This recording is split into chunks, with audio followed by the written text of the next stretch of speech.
All right. Well, welcome to another month of the Job Board Roundtable. Um, as those of you who have been with us before probably know, this grew out of, I'm going to blame Matt Farah of nurses.co.uk for the idea. And then I'm not sure if it was smarter for him or smarter for me or dumber for him or dumber for me to keep going. But we've been enjoying it in all seriousness. And it kind of grew out of our participation in the Job Boards Connect Slack group. So anybody who's not joined with that should definitely do so. And then, Louise, happy to have you here. For those who don't know, Louise and her business partner, Louise Grant, unoriginal with their first names. But they run one of the best job board conferences. There's one in the spring, there's one in the fall, and we just started to partner on these events. And so thank you to them. Louise, do you want to just maybe take a second, tell people about like where the spring event is, the date, where people can get more information, and then we can get the conversation rolling. Get on with the show. I should be very, very brief. Yeah, thank you very much, Stephen. Yeah. So yeah, I've put a link to the Slack group in the chat if any of you Oh, want to join. We are still growing the group. I'm seeing more and more useful conversations on there, so all welcome. And we do two physical in-person events, both in London, one in May with an awards and one in October. I'm happy to connect with anybody. I have an unusual surname, so you shouldn't struggle to find me on LinkedIn. awesome. And the May event is May, remind me to 15th, what, 15th of fifth, May. and it's in London. It is. Yeah. Cool. Awesome. I've been to a bunch. They're awesome. Very collaborative, collegial. It's not one of those events where you feel like everybody's pitching and you have to do a um be all buttoned down. It's very real, very interactive conversations too. So the topic for today was going to be about how our customers are evaluating us. Are they just buying postings, resume, CV searching other products from us based upon the price? Is it based upon the number of candidates that look at their ads? How many people apply? Is it the effective cost per application? My guess is each of us is going to have a different opinion because we each have different kinds of customers. And even within that, we might have customers that one customer evaluates us one way, one customer evaluates us another way. But I think it'd be really helpful to sort of share. And if people have seen changes over time, that would be great. So anybody want to kick off what they're seeing? I don't mind going first. Great. Thanks, Amy. That's okay. I'm quite new to this, and thanks to Matt for the introduction. So I run a job board in the education space. So we have lots of jobs for teachers, teaching assistants, that sort of thing. So we've seen lots of changes, and I don't know if you guys with job boards out there are constantly being compared to Indeed. That's just it's a case of it's a different model. Indeed generates lots and lots of applications, whereas we don't. We very much have a value on quality over quantity, and we've found it very, very tough over the last few months. So much so we've tried a little bit of a different pricing model, and that's been to offer our clients a more adverts for a lower price in the hope that they can be really experimental with those adverts. So play around with the job titles, play around with the content, that sort of thing. And even that doesn't seem to please them. So they're really good value for money, of which they can go make a lot from each candidate that comes through that's brilliant. And I feel like I'm getting £4.50 for that, and it's very, very difficult. And the sort of the rhetoric at the moment is, well, Indeed are producing a lot of numbers. And I sort of go, okay, so let's break this down. And I had a conversation with Matt about this last week before. And we've started to look at it now as we need the information back from the clients of what percentage are you shortlisting from the applications that are coming Mm, through? So from that percentage that you're shortlisting, how many are then going through to placement? Because if you're not getting those through to placement, then that's not my fault. I've done my bit as a job board in providing you with really quality applications. You might need to look internally at what actually is going wrong to not get that placement over the line. But they don't seem to like that sort of challenge. So I think they're just, a lot of the time clients at the moment are trying to get a lot for not a lot because they're under strain as well, and I fully appreciate that. So yeah, it's a tricky market. So I hope that sort of kicks off that's some sort of conversation. no, that's awesome, Amy. For those who don't know, what's your site, that your teaching site? Oh, okay. So it's called Senploy. So we started off as special educational needs focused, but obviously with the massive crossover with Sen and mainstream schooling now, we've gone more diverse, and we've just gone across. We've gone broad brush. So we are education focused, but we're Cool. still retaining the Sen. And what we've done is we've sort of pivoted for it to stand for now supporting educational needs rather than special educational needs. Cool. Do you think I'm curious because we've had the same thing at College Recruiter where we try Okay. to sort of same thing. It's like, somebody said to me years ago that job boards are like a bus, that it's our job to get the candidates onto the bus, the qualified candidates on the bus, and deliver them to the employer. And they get off the bus, and then at that point, it's up to the employer to convert them into, Yeah. like, interviews, offers, etc. Do you get the feeling from your customers when, I can't remember exactly the words you used, like they didn't like it or something like that? Is it that they're unwilling to share the data with you, or unable to share? Because So I we get got the feeling from most of our customers, and this is going back years, that they simply didn't have a good system in place to say this candidate came from this job board past the application point. It's What are both, your Stephen. okay, yeah, It's both. So we do have some clients who send us their, I don't know if you guys are familiar with Broadbean, I'm sure you are, sure, but they'll send us their Broadbean reports, which say percentage shortlisted or percentage unsuitable on shortlist. So we get those reports, and some are very, very willing to show us that. And we know that our conversion rate on that is higher than Indeed. So that makes me go, we know we're doing a really good thing, and probably against the spend as well. So we know that it's good. But we get other clients who don't have that end-to-end tracking in place. So it's really, really difficult for them to give us that data. And we say we can support you in helping with that. We can look internally. We've identified huge gaps in process. And we like to think we're more than just a job board because we understand a lot of the processes that go into this. I used to have a recruitment business as well, so I do mm, understand it from a recruiter's perspective. So we've tried having these conversations, but I think with a lot of directors at the moment, it's a case of, oh, that's another can of worms that we can't deal with. But then at the same time, it's a way of helping them and supporting them and improving their business. So we're just coming across, there's no real trends, I'd say, at the moment as to what's happening. I think people over in the UK are a little bit in panic mode, and it's a bit of, let's just not spend the money, but we need great talent. So there's a lot of flux going on, I think. interesting. Anybody else seeing the same, or maybe something I different?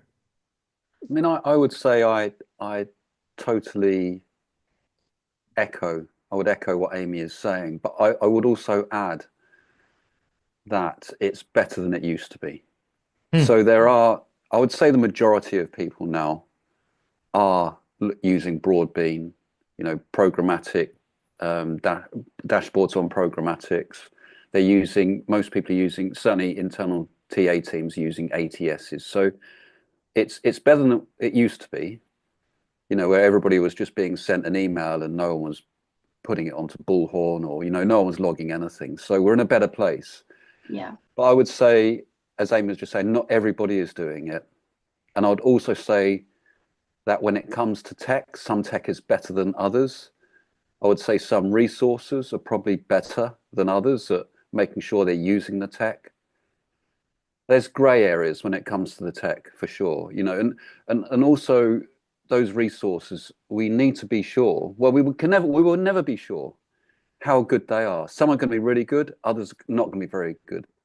And in our market, where it's very candidate poor, you've got to be very good. You've got to jump on that phone, get in touch with that candidate as soon as they've applied and be on it. And that's beyond our control for a start. As you were saying a minute ago, our job is to put people on the bus and take them to the next bus stop. So I think built into this conversation eventually would be, not just are the measuring tools there? Yes, they are, but are they being used? And then after that, we need to look at, should we as job boards, as channels, whether it's social media, job board, whatever, should we be measured and judged by attribution points up that funnel when we have no control over it or its accuracy? Yeah, I have please. a question. So what's the sales pitch going into the employer, right? Are you going there and say, hey, I could deliver A, B, C, or X, Y, Z? Or are you going in there and saying, I can get eyes on your job from the pool that you're looking for? Beyond that, I can't do more because we're a job, but this is what we do. We're basically advertisers. So just like you would put a commercial on TV, right? I mean, you're going to get eyes on them. It costs more at the more specific event. So if you're holding a virtual job fair or something, then it would cost more. But I think if it's all about, in my opinion, it's all about expectations. If you're truthful with the expectations that I will get eyes on your jobs. This is the average number of eyes that I can get. So when they come and if they buy your product, then their expectation is real. It's not, well, I'll give you 10 applications or 10 this or whatever. I would say, Mike, that we also have an element of control over the quality. So if we imagine that metaphor again, that analogy of people on a bus, we can actually, if we using technology as the jobs board, if they're using our site to apply for jobs and we're gathering therefore data about them, we can use technology to prevent that person from getting off the bus. So we do have some element of control over quality, the quality that we're delivering. But yeah, once that applicant has gone, they're beyond our control at that point. And for those who aren't familiar with, Mike runs a disability job board that specializes in candidates with disabilities. And I think Mike was maybe in the January or December call. I think you shared that a lot of your employer clients will use your site for compliance reasons. Right. But that way they can show that they've made those efforts to reach candidates with disabilities. Right. So And putting eyeballs onto Okay. job postings for those clients really goes to serve what they're looking for, right? And I think that's interesting, and it raises the point too. Clients use us for different reasons. Some clients, it's strictly a compliance play. Sometimes we've had customers, the points of contact, who will say, I'm running this ad because my boss told me to. Right. So that the reason isn't that they're expecting applications or eyeballs. It's because if they don't, their boss is going to yell at them. They're the customers we all want. Well, it doesn't tend to scale that well, but but I think it's a good point. Is what is the customer hoping to achieve at the front end? And then do you communicate that to them? So when they've been with you for 2 weeks or 8 weeks or whatever that time period is, can you go to them and say, we did what you wanted us to do, now renew, now expand your budget? I don't know how successful that is for different job boards. Is anybody finding that they're being measured, like Amy said? Basically, it's like number of applications. And Amy, I'm maybe put words in your mouth. It sounds like at least some of your clients are not taking into account the difference in what they're paying, right? It sounds like they're paying you a lot less, but expecting the same number of applications as they're getting from Indeed. Are other people seeing that too? They expect us to find the unicorns for not a lot of money. And that's difficult because we have to work super hard. We're not just a programmatic system. We do have still the manual input in there. And it's trying to convey to them that we are different because we're a niche job board and what we do is different and our approach is different and we do still humanize the whole process. And they don't get that. So to me, it's like comparing apples and pears. And I go in from the outset with, we are hugely different. Another example, I had a client who signed, a former client actually, and I thought she understood. We had a client sign up on Sunday. Emergency email, I need to get these adverts on today because I need candidates tomorrow. I said, okay, you do know that it can take time for these candidates to come through. We're a duration-based model, so your adverts are going to be on for 28 days. So it might take you 2 weeks for these really good quality candidates to come through, for our processes to start working and be seen in the market. So sure enough, Monday morning, I did get an email. So I put all these adverts on yesterday afternoon, still haven't had an application. And you just go in, what more can I do? I've explained it to you. But I think in her desperation to get these candidates, she was blinded by job board, find the unicorn. Why is it not working? And it's that sort of, all I need is I need the money in, and I'm a recruiter. That's all I'm focused on, and not thinking about the process that she has to go through. And with that as well, they'll be putting exactly the same job advert content onto multiple different job boards. Now, if you're going to use a niche job board, for me, you need to be creating unique content for this unique place that you're putting your job ad. So unless they're going to be doing things like that, I mean, that's a whole other education piece. But unless people are going to be doing that, then they are not actually putting anything out in the market that's any different from what they're putting on generalist job boards. So what can they expect? So it's a really tricky one. I mean, sometimes I get so exasperated with my clients, we end up giggling. But anyway. Yeah, I'm so glad that you mentioned the timeliness. That wasn't a factor that I was thinking about, but it's really true. Maybe somebody is on the call from ZipRecruiter or who has worked there or has been really familiar with their business model. But when ZipRecruiter, which is much bigger in the US than I think they are anywhere else, when they got started, one of the things that I learned from them was that speed matters. That you know that expression, like you only have one chance to make a good first impression.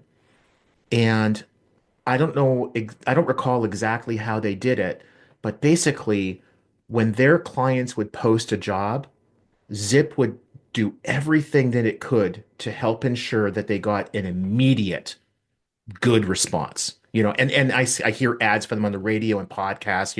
You're good at average customer gets, I don't know what the number is, 10 qualified applicants within 48 hours or something like that.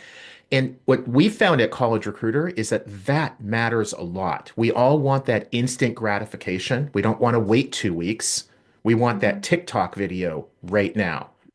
Sorry, Faith, who's also my wife. She's like, please stop playing with TikTok. But okay. But if we get good applications right away, we being the employer, it makes us think this is a good source. And maybe that's another factor. Are there job boards, recruitment marketplaces here that are seeing that's actually a really important factor for the employers, maybe more so than the number of applicants or the cost? Maybe I can jump in. Please. Thanks, Stephen, for inviting me. It's my first call with you guys, so I'll do a quick introduction. And Name if we is- don't, and if we do a good job, it won't be your last. No, I hope not.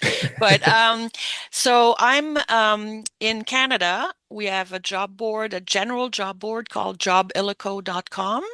So I don't know if you've heard about it, but definitely in Canada. Our largest market share is in Quebec. Easily the biggest job board in Quebec. It's the only Canadian job board too now, right? All the other players are owned by either, other countries, but we're the only one 100% Canadian. So, and we have a different model, a little bit to your point, Amy. We're still a bit of, manual posting for certain of our customers, automation for others. 95% of our customer base is SMB customers. So to your point, Stephen, they need someone quick, right? Someone left yesterday. The seat is empty. I need it now. So those customers, they don't really want the volume. Well, they want the volume, but they want that one resume that's going to fit right then and there. And then we've got other customers, to your point, where So it would be nice if every customer would evaluate our performance on the same KPIs, but they Yeah. don't, right? The Right. reality is they don't.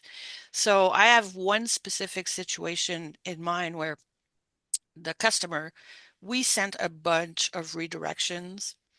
She based our ROI on 75 hires, but she sent out 350 offers.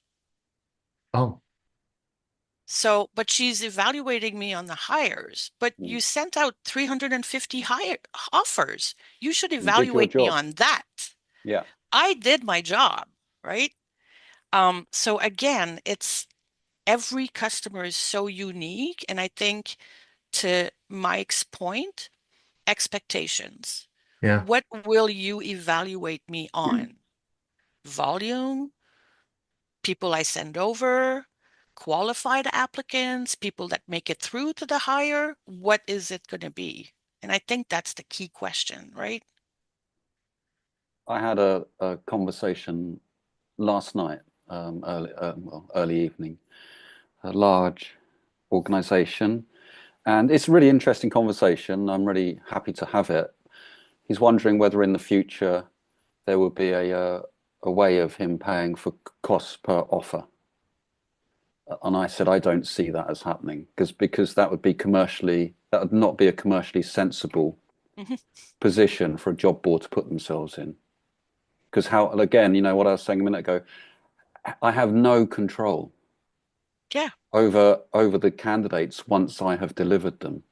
So what if they don't like the employer's proposition? What if the package isn't good enough? What if his resourcing team aren't good enough and they're not chasing up all of the applicants that we've sent? I just can't see that will happen. Ethan Bloomfield is who is the least introverted person I've ever met in my life. I'm biting my shirt so I Is don't talk over you. he's itching to get into this conversation. Well, Ethan, you good to brought up see you. good to see you all. Thank you again. This is my first one. Thanks for inviting me, Stephen, and thanks for your constant humor on every one of my social media, even when makes me the butt of the joke. That being said, you And mentioned and ZipRecruiter. and when we talk about butts, you have a beautiful horse. This is true. He really does. Those who don't know, Ethan's like he's living the good life in Costa Rica, jumping. What do you call it? Not jumping horses. What do you? Oh no, I jump horses. I show Is jump that the with right adventure. expression? Yeah, Okay. yeah, yeah, Sorry yeah. for going off on a tangent. Those who know me are used to that. But Ethan, please. There's three things I kind of heard there. I know it's changed a little bit over the years, but I also learned some things at ZipRecruiter. If you don't know me, I was employee 10 and led sales and business development growth there in the early years, 12 to 15 or so, and consulted to 16. We had a very disappointing metric in a sense. And we had such high volume of employers, being data driven was important.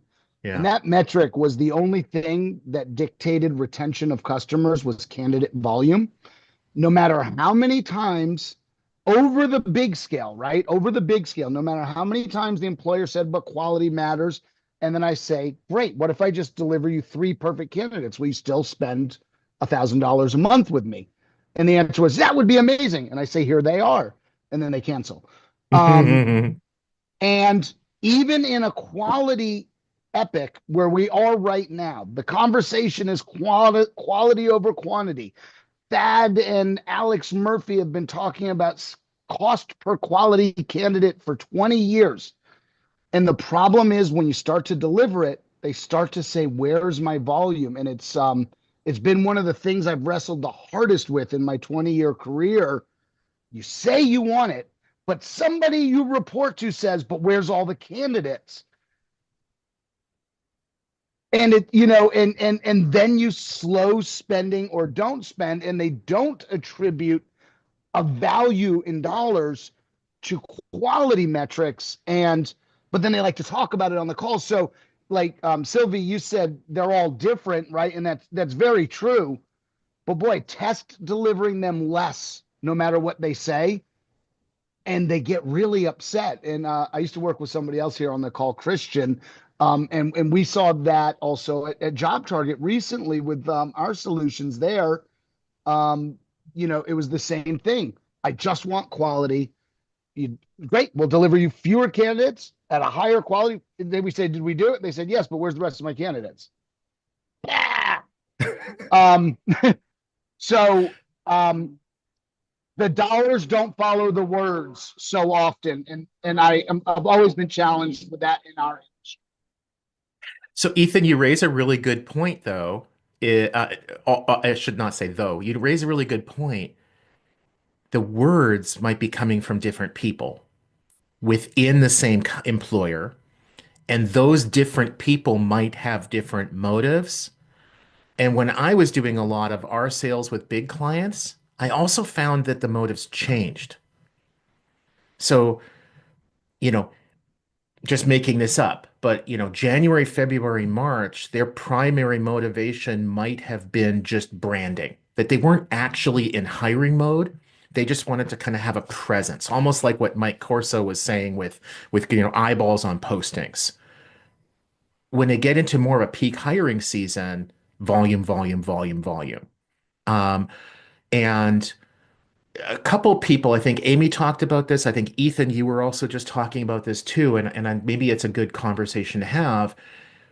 How much do we trust that when a client tells us that they want quality, that that's actually what they want and actually what they're evaluating us on?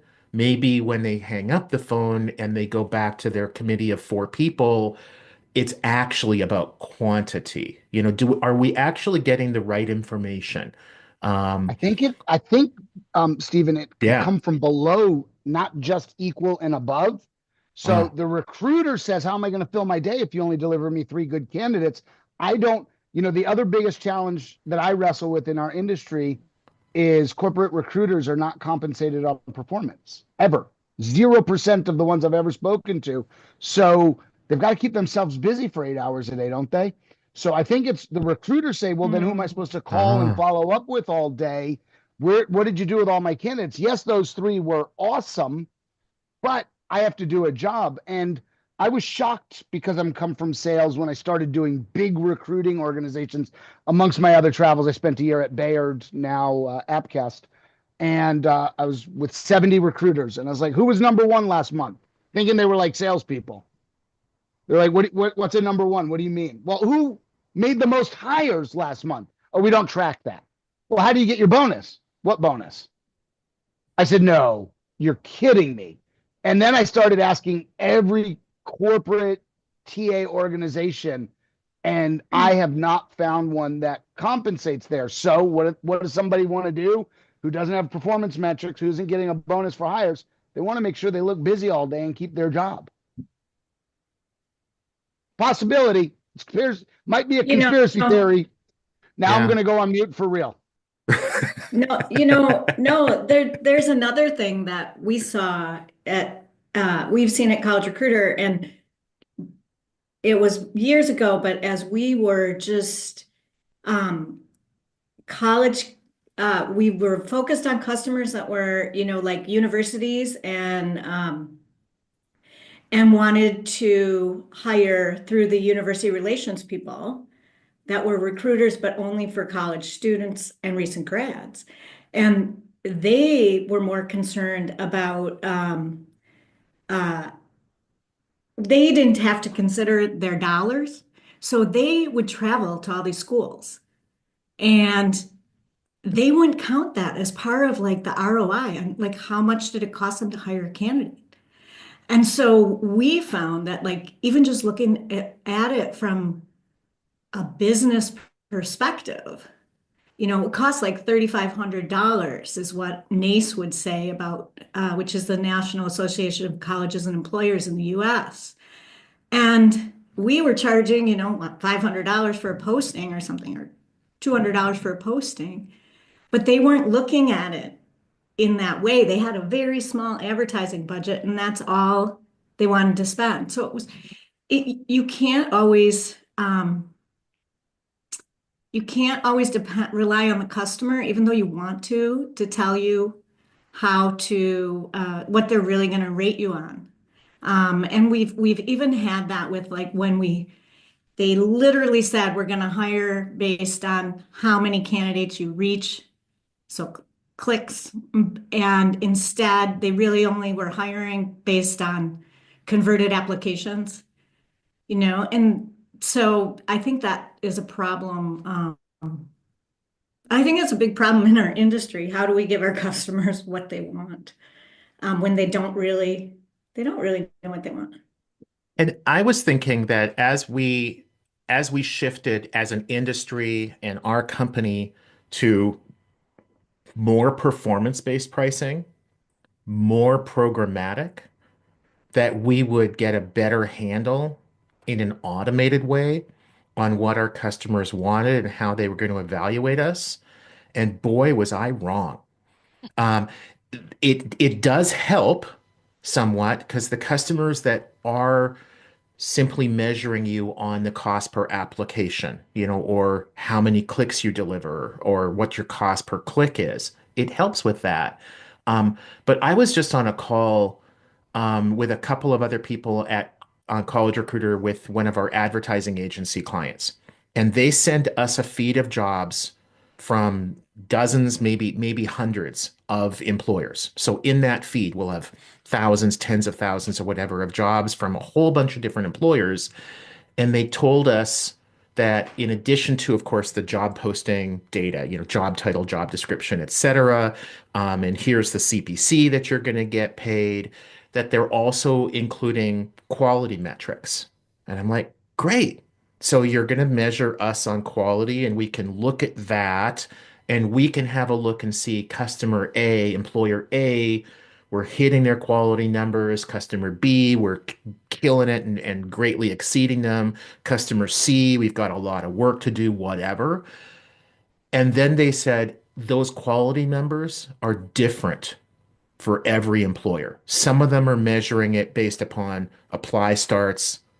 Some of them are measuring it on completed applications. Some of them are measuring it on did they move the candidate forward, offer them an interview. And the data, the file that we get, does not tell us which one is which. It's just like a number. And so it's like, well, how are you supposed to use this? So programmatic and performance-based pricing, for those who aren't doing a lot of it, I would say it helps, but it is not the silver bullet. Um, is anybody hearing from clients that they're being measured based upon the effective cost per application? Client spends 10,000 with you, you deliver 1,000 applications, your effective cost per application is 10. Because Yeah. that we're hearing that from a Yeah. lot of ours. And I would love for that to be kind of the currency, the standard, because I think no matter how we price, um, we can all kind of evaluate ourselves on an even basis that way. And then, if Indeed charges way more than we do, but we deliver as many candidates as they do, that makes us look better comparatively, or the other way around. But at least it gives us like an even playing field. But Stephen, Matt, just yeah, you wanted to. ask that question again, because I would say that I think I might have misheard the question. We are being judged on more than just how many applications we sent over. We are being judged on metrics further up the funnel, up to higher. But ask that question again, Yeah. because it's So not an even playing field, which I think was your earlier point. It is definitely yeah. not an even playing field. So I think if I had to list all of the different ways that different clients are evaluating us, my guess would be that the most common is the effective cost per application. Um, and so if a client spends, say, $10,000 or euros or pounds or whatever with us, and we deliver 100 applications to them, then our effective cost per application is 10. Even if we're not charging per application, it's just it's just the ratio, how many applications to how much they spent. So Okay, so whether the that's job, they're not qualifying those applications in any way. It's simply a number. some of our clients absolutely do qualify. Some of them are looking at quality, but I would say the most common, probably at least a plurality, maybe a majority, of our clients. It's just strictly effective cost per application, which also means if the application is, pardon my French, crap, and Sylvie can correct me if that's not the right. Actually, it's caca, isn't it? Is the French word, right? So the yeah, I was at a coffee shop with my wife a few years ago, and these two little girls were talking about our dog, and they said, "Ah, la petite caca," and it's like, okay, I guess I need to pick something up. But anyway, the I think the most common way that our employer clients are evaluating us is the effective cost per application. They're not looking at the quality of those applications. They're not looking at did are they you move enterprise? Are you enterprise mostly, customer? yeah, and that's a good point, Ethan, and that's So we part of heard what it I from job boards and Mhm. agencies. I've never heard it mid-market and down. It would Mm, make sense it's bleeding into enterprise direct, but I always heard it agency and even in the earliest days of the first buying and selling of traffic, like that, that used to be don't do that, right? But we bought from Monster and we started on an ECPC, ECPA very early on, but never heard it in the client world. Agency, yes, job board, yes, but not the client world. I've also ended most of my career outside of enterprise, so I'm probably tainted there. so you think, Ethan, that the basically the my words, not yours, the larger, the more sophisticated the buyer of the advertising is, the more likely that they're going to use eCPA. What's Oh, ECPA? What's the E bit? effective. effective cost per application. So £1,000, 10 applications, $100 per application, or £100 per application. We we have on College Recruiter, we actually have a page that we've updated a few times, and we use our data, we use AppCast data. We break it down. I think we've got something like 26 different occupational fields. Um, and we share the range. What is the CPC? What is the CPA for retail, for sales, for engineering? And we show So like the so what low, happens? medium, and medium. But yeah, so if a client spends £1,000 with Matt to hire nurses and 10,000 with College Recruiter, it would probably be reversed, but whatever. They're not, they would evaluate who's better based upon the ratio, how many applications for what they're spending. So So Yeah, even if they're what's spending, even if they're spending less with you, if you're generating the same number of applications as a we higher won't. cost provider, then That you're going this to come is out ahead. We won't know. So if we're Yeah, up no, against Indeed, we won't. If it's purely on volume, we won't. right, right. yeah, we'd never win it. Indeed is going to look really well Hmm. in if that's the metric for Yeah. sure. Yeah, that's the problem we're up against. I'm up against constantly. So I'm trying to educate clients now about the different points of the entire process, rather than it just being on application volumes per what the spend is. It's difficult. I think the other factor that we haven't considered is sort of the anecdotal evidence from those that aren't the decision makers. So I deal with a lot of consultants as well, and at consultant level, they absolutely love what we do. They love the service, they love the candidates, they tell me how many they're placing. It's wonderful. Then you get the decision maker who is the one spending the money, and that's well, we've done the figures and it just doesn't stack up compared to Indeed. And you just, are you listening to your staff? That's the other hard part. If I could, Ethan, where's Ethan? I think you had a stat out recently. What's the percentage of hires through job boards? Didn't Aspen put that out recently? It was like 27 something, if I remember. I don't think. No, I don't know if that one was ours. Certainly not my post. Maybe Lana did. I'll go dig it up. I haven't looked at that data in a long ass time. I'm sorry, Mike. I'm just curious because if I remember seeing that number, it was less than 30%, I think. But if we're 30% of hires, that means that employers are going a lot of other places besides the job boards. We've always been the lowest. And when I did analyze it, we were always the lowest percentage. That didn't mean that we weren't required. I think referral has always been number one Right. since I've been tracking it for 20 years. Right. Employee referrals always been a distant number one. And we've always been a small percentage, but what we're transacting in is, as we all know, they give us the hardest work to do as well, right? They don't give us the layups in general. Taking They're giving us 4-point shots. right. For some companies, Indeed is the primary driver of hires, depending on the company. But I mean, you're talking like Number 50, 60, one? 70%. Yeah. For some of the high volume stuff. Yeah. I heard It's got to be recently. rare, Chris. It's got to be rare. Well, I'm going with Chris on this. I heard from somebody who definitely should know that that Indeed is driving about 80% of the applications for campaigns run through AppCast. For some of the campaigns run through AppCast. I challenge somebody to go do a well, gosh, I just lost the word. A test. Multi-data analysis. You've got to look at did I send Steven to apply to a job at Multi-source attribution. multi-source attribution? Did I say, Steven, there's a great job at my company. It's called Aspen Tech Labs. You go to Google, what are you going to see? I don't buy 80% at all from anybody. We used to see the converse, Mike.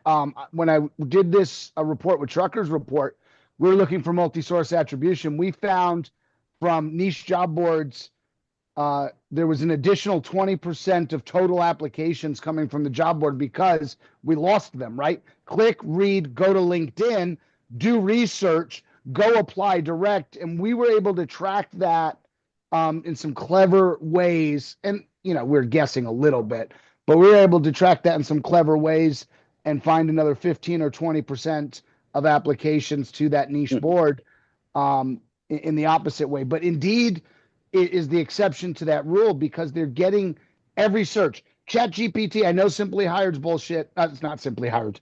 SimilarWeb is a little bullshit. Indeed is showing ChatGPT as #1 last month. So they did a big deal with ChatGPT. They've got Google. They're everywhere the job seeker goes when they have a question. And all of us, if I say, Steven, come apply for this amazing job, you're going to say, okay, what's Aspen about, ChatGPT or Google? It's one of those two things. It's tough. They're Goliath. All they do is execute well. Amazingly well. I can't say anything bad about them. They have the most money, though, right? They're backed by a multi-billion-dollar company. Yeah, I hear that. Mike, they bootstrapped. But they weren't always. They've earned where they're at. But if you ask employers, his investment check in his desk like a Google story and never cashed it. They bootstrapped that thing from the ground up. I mean, they built it the same way we all built ours. I don't love them. But one thing I want to say about Indeed is that if you ask some employers, depending on the employer, I've talked to a few of them, they're not that happy either with the Indeed quality these days. So they may be getting a lot of hires out of it, but they're just not that excited about what they're getting from Indeed because they're so massive now. So that's also having to dig through to get a needle in a haystack with it as well. Exactly. Yeah, so they might be getting 100 hires, but if they've gone through 1 million applies to get those 100 hires, there's not many staffing teams that can handle that. I mean, Amy, I like hearing your comments at the start, which kind of kicked this all off. I would say that you going about this back to front in terms of it, that you've got quality within the candidates that you have within your network. You're not putting enough value against those candidates, and just seeing in terms of your site and stuff, you've got job listings out at £4.50 to handle a client who's haranguing you over £4.50. Expecting performance. I would, in similar positions where I've been in job boards where we're having to prove ourselves entering into like new sectors or locations and stuff, my personal preference would be to say, we'll give you something for free that's worth $200, $500, $1,000, whatever the actual like defensible value is for it. You work with me so I can show you that is the value there, and then get them the second time round, because I don't think you're ever going to win trying to win against Indeed pricing cheaper and cheaper. Like you're selling the stuff, the quality you've got for like nothing when it comes to it. And but you have the same headaches. Everyone knows the most difficult clients are the ones that spend the least. They're the ones that are going to be on the phone first thing on Monday morning. That is Yeah, I mean, very we've true. tried the free model, and I'm sure everyone has, and we find the engagement level with free is virtually zero because they've got nothing to lose. So I gave someone 10 advert credits the other day just because, oh, my director would no way agree to a trial at that cost. And I gave her the 10 adverts, said, all right, let's go for it. And she hasn't touched them. She hasn't logged into account, nothing. There's no engagement level. She's got nothing to lose. So it's just really tough. I mean, I take it on as a challenge. I think it's great. You know, I'm quite resilient, so it's fine. But it's a really, really tough market. And, you know, the education sector is in crisis as it is. So you'd think that they'd be screaming out for, you know, other avenues and quality candidates. So there's lots going on behind the scenes. So it's fine, and it's fun, and I'm enjoying it, and it's great. But I do think the job market is tough. It definitely is, Amy, and that's both a negative and a positive.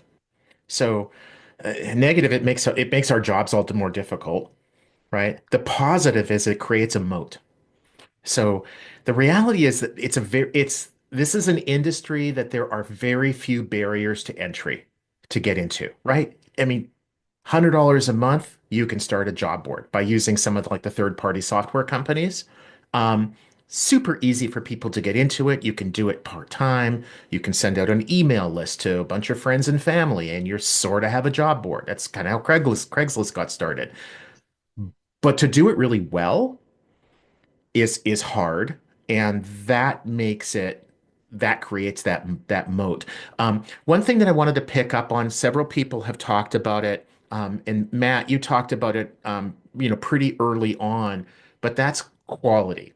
I think without a doubt, a lot of employers are measuring us based upon what they call quality. I question whether that's actually being measured properly. Like, is it just that they're making, so I think some of them are just sort of making it up. They don't want to say, Amy, I'm not renewing because we have a hiring freeze or we're laying people off. They don't want to admit that sometimes. So they'll create a false objection. They'll say, your quality was bad. You're too expensive, because then it's your fault. It's not theirs. That sometimes happens. But sometimes we'll have employers, us, the industry, who will say, you drove a ton of applicants to us. And Chris Russell talked about this with Indeed, right? You drove a ton of candidates to us. How many of them were quality? And I think sometimes with Indeed, it's going to be awesome, sometimes not, just like with any other job board. Do we feel like we're getting paid more if we deliver higher quality?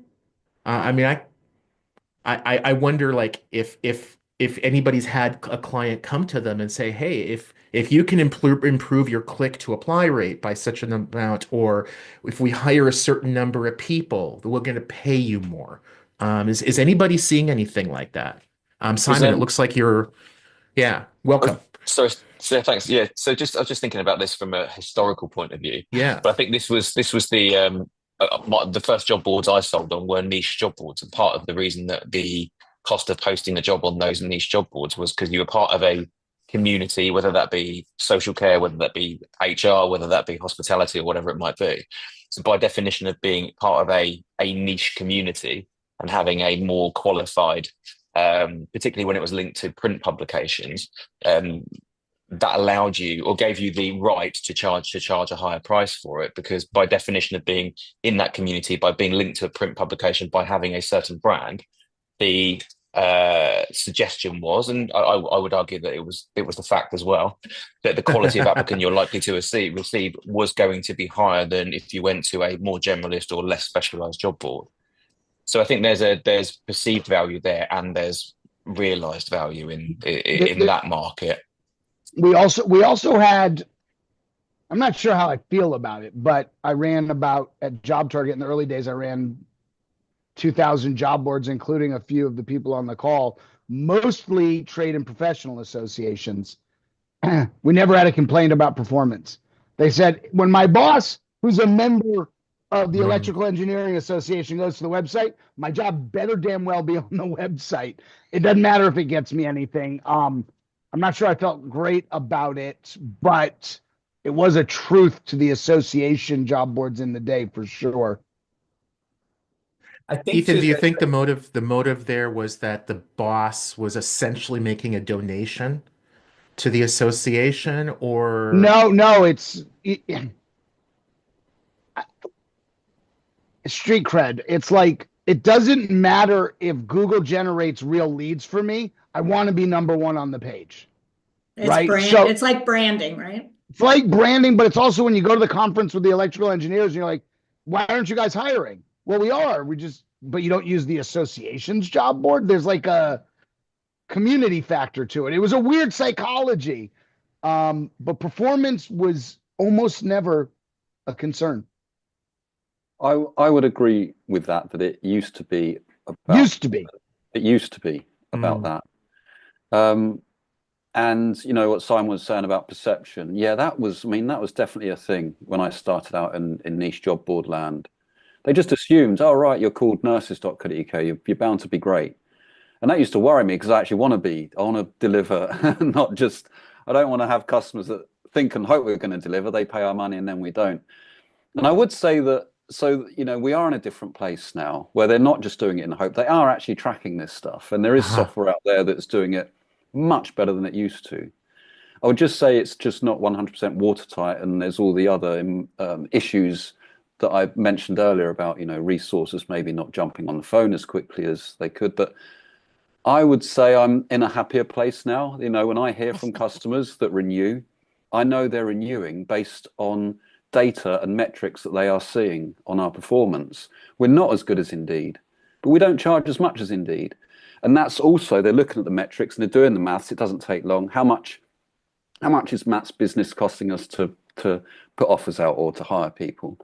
So I think I would say the majority of people, certainly in healthcare, are now attuned to that. Amy, it sounds like those in education are maybe a little bit behind on that, perhaps. But I think generally the movement is in the right direction. I think that our customers, all of our customers, are looking at metrics.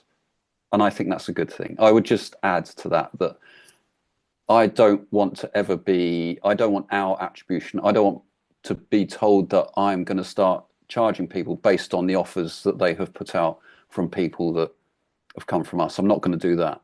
But I'm happy to look at metrics.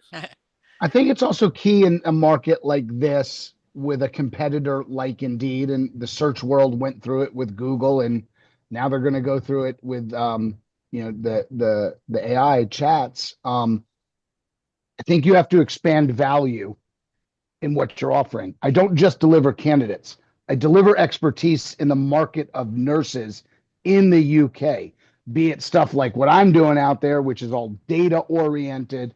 But it's bringing that expertise, which indeed, the bigger they get, the less they're going to be aware. They're going to publish a report about nurse hiring or something. But when you have a niche, I think you can also overcome by delivering greater value than just clicks, apps, and I would argue even hires. What about wage? What about talking to hospitals and healthcare organization about how their wage compares with their local competitors? So bringing additional value into our niches if we're a niche player. If you sell clicks and apps generically, it's going to be the toughest market I think we've ever seen. And some of the second tier aggregators that I speak to on a daily basis are not having fun right now. It's tough for a generalist CPC, CPA site to make it in an Indeed world. But I think there's always strength in niches, and every generation that has gone through, Stephen, remember this, the job boards are dead. They didn't mean the niche job board. And I know you're not all niche, and I hope I'm not hurting anybody's feelings in what I'm saying, but the niche job board always has a place because they can bring expertise like Mike has for 20 years to your space more. You know what I'm saying? Like, if I need to ask a question about what's going on in his industry, I call him. You know what I'm saying? So I think, you know, that market presence as an expert. And I know I sell this stuff, so I'm not trying to pitch, but like that's where I would be going with niche job boards. And if you're not niche, if you are generalist, find areas where you're great and be niche with content, right? Do the things Indeed isn't. Be closer to the market, be in the market, be part of the market. Because people really do appreciate that, whether it's some weird psychological thing or not. But Ethan, I totally agree with everything you just said. Yeah. So we're just about at the top of the hour. Apologies, but I do want to keep the train running on time. We're pulling into the station, so we have a couple things to take care of. So first, one thing that I've neglected to do in past calls is to ask people to share their LinkedIn URLs so that it's easy for anybody who wants to be connected. Drop it in the chat now. Several of us have done that. I find it's a really, really great way of building a network. You never know if you're going to be looking for another job, a partner, a customer, whatever. Drop that baby in there. The other thing is, thank you very much, Louise, for joining us, and also for the Job Boards Connect Roundtable partnership that's helping to make this possible. The third thing is we are now moving to doing these calls once a month, same day, same time, US Eastern. Each month, it's 11 a.m. US Eastern. For those who are not in the US, first of all, life is probably a little less stressful for you right now. But more relevantly, yes, Ethan's like, you bet your ass, baby. But in all seriousness, daylight savings time, etc., is different in different countries. So check your calendar, 11 o'clock Eastern. In February might be a different time for those in the UK, EU, etc. Next month and in the months following. If anybody wants to reach me, I'm at my email is steven@collegerecruiter.com. And that's Steven spelt either the correct way, which is the V, or the incorrect way, which is the PH. Quick question, Stephen. Do you want yes, this widely promoted or is this type please. invite only? Yeah, no. This so is there a for link or people, something you can send to me? I'll get you a lot more people here. Yeah, just have people email me. Anybody who wants to attend, just email. We share it on LinkedIn. We share it on YouTube. Louise, you wanted to add something?